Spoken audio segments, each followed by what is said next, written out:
I'm Eileen Bartlett and I'm from the parish of Lycha. I'm delighted to come and say a word about Eco Church today as our little journey has taken us so far. The parish of Lycha, we've got two churches, St David's and St Michael's, and they're both entirely different buildings. St Michael's is an old Victorian church with no facilities and issues with the building. St David's is a 20-year-old building and it's very modern, very warm, central heating and lots of facilities, so they're entirely different buildings. But we joined together as a little eco team as a result of Jill getting in touch and sort of mentioning Eco Church to us. We had no idea what it was about at all. So I had to make a presentation to the PCC to let them know what was involved. So I looked online and I was absolutely thrilled to see what it was about, because I've always been passionate about the environment and litter and all the problems we've got with plastics and things. And these days, I think you just switch the television on and everybody is aware of the problems we've got, and everybody needs to do a little bit to sort of try and help and turn the situation around. So when I looked at the Eco Church survey, I was really pleased to see how it went. We tried, first of all, the survey to see what was involved. It was quite easy, it's very simple to use and very easy. And it's in 5 headings and takes you gently through the 5 headings. So we were quite pleased that we had some points before we even signed up to Eco Church, which was a good start. So then PCC agreed that we tried, and we gave ourselves from September 2018 to September 2019 to see if we could get the Bronze Award. And we've been lucky that in July we sort of scores on the doors, and we managed to get our Bronze Award. It's opened our eyes, it's taken us on a bit of a journey. 2 churches have both got different issues. And for example, in St David's Church, which is the modern building, they've got a lovely car park area outside and lovely lawns. But then we were aware there was nothing there for birds. There are trees there, but there were no flowers for the bees. There was nothing to encourage insects. So just a simple step we did. We dug a patch out and we've scattered wildflower seeds in a little corner. It's a bit unobtrusive, but hopefully we planted the wildflowers and the birds and things. We put bird feeders out in the church as well for them. So that's little simple steps that will, we hope, make a difference. I'm Annabelle Ellertson and I'm a subwarden here at St Peter's, Lambeda. And I'm David Katz. I'm a parishioner here, lay leader of worship and captain of the bells. We had to replace the entire roof of the church, and that work was done in 2014-2015.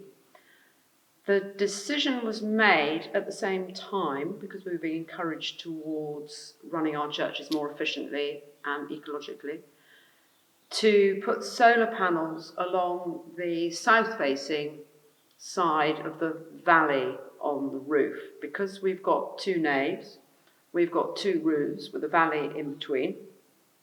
The south-facing side of the north roof can't be seen from anywhere, really, except a very small place in the road outside, because it's hidden, obviously, by the second roof. But it faces south. It's a long roof, and we've actually managed to fit 24 panels on there, which make no intrusion to the look of the church at all. We obviously had to negotiate this with the National Park, who are the planning authority here, because of the potential visual impact. The panels have been no trouble at all to maintain since they've been there. The income we get from them is more than the electricity bills that we're still paying. Obviously, they generate electricity which goes into the grid. We still buy power out of the grid, but the income we get is greater than the bills we get, so that is beneficial. And part of that, though, is to do with the tariff, the rate at which we're paid.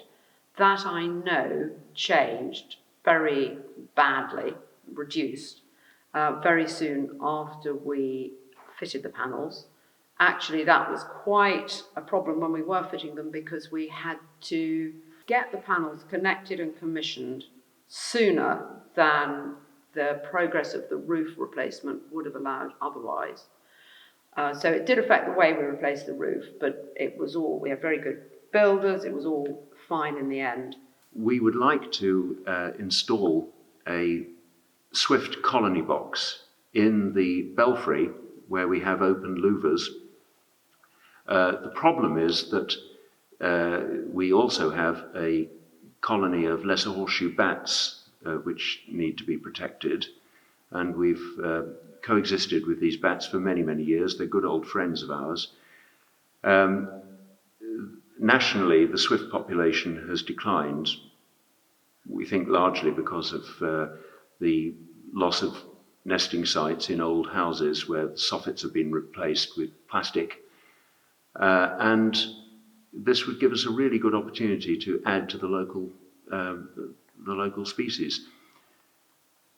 We would need to install the box during the period when the bats are largely absent from the tower, which would be during the winter months. And I'm waiting to hear from local bat experts and get their help so that we can do this. The PCC have supported us in Eco Church, and little steps we've taken. We put signs up everywhere saying switch off lights, something that perhaps they did do before, but we're concentrating on it. A lot of our congregation are elderly, and they do their recycling. They sort of fill their bags out for the local council and sort their rubbish out, but we're encouraging them to do even more of that. We've got involved again, and we found out about a place called TerraCycle, a company called TerraCycle, and things that can't be recycled with the council rubbish can now be recycled by a TerraCycle. And we're now collecting crisp packets and bread wrapping bags and chocolate wrappers and sweetie papers, and we're actually saving those from going into the black bins, but we're also recycling them, and the church will get a small amount of money for recycling those as well. But it's not the money aspect, it's saving them from going into landfill. So we're particularly pleased about that as well. So small steps can go a long way, and the elderly congregation are doing their part, and we are hoping with the Eco group that we're just leading them gently to do a little bit more and perhaps engage with their neighbours. We're hoping to engage with the local school as well in September to ask them to collect crisp packets for us. It's very, very important. The children, I think, and the younger generation are far more aware of what we should be doing to save the planet than perhaps we are. And they're inspirational. And that's all I can say to other churches. If you've got any worries about it, get in touch with Jill, ask her. You're very welcome to come and see the little steps we've done if you wish to. It's all small steps, but they're all leading to the big goal, which we should all be doing, praying to save the world, praying with each other to save the planet, and doing our own little things as and when we can.